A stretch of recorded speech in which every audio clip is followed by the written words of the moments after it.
తమిళనాడులోని సిపిఐ మాజీ జాతీయ కార్యదర్శి ఆర్ నల్లకన్ను మృతి చెందారు. చెన్నైలోని రాజీవ్ గాంధీ ప్రభుత్వ ఆసుపత్రిలో తుదిశ్వాస విడిచారు. ఆయన మృతి పట్ల సిపిఐ రాష్ట్ర కార్యదర్శి ఎమ్మెల్యే కూనంనేని సాంబశివరావు సంతాపం తెలియజేశారు.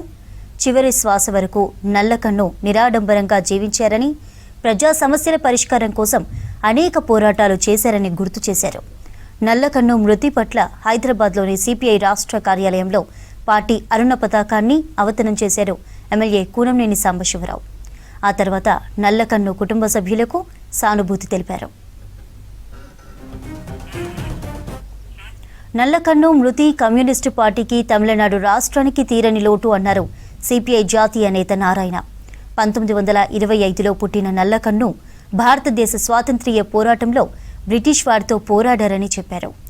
మార్క్స్, లెనిన్ స్ఫూర్తితో కమ్యూనిస్టు పార్టీలో చేరాక వర్గ కుల వివక్షకు వ్యతిరేకంగానూ ప్రజా సమస్యల పరిష్కారం కోసం అలుపెరగకుండా పోరాటాలు చేశారని చెప్పారు.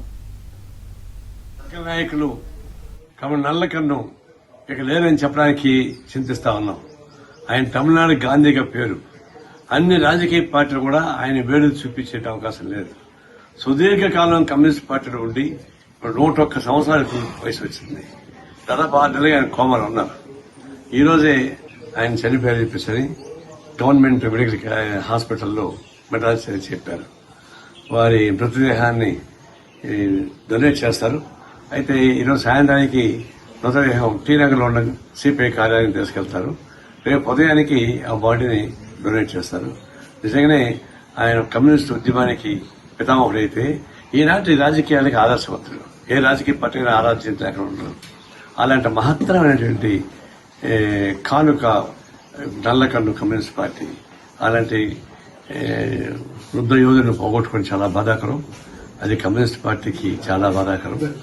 కమ్యూనిస్ట్ పార్టీ సభ్యులకు చాలా బాధాకరం. వారి మరణం పట్ల సిపిఐ ప్రగాఢ సంతాపం తెలియజేస్తా ఉంది. వారి కుటుంబ సభ్యులకి ఆ సానుభూతి తెలియజేస్తా ఉన్నాం.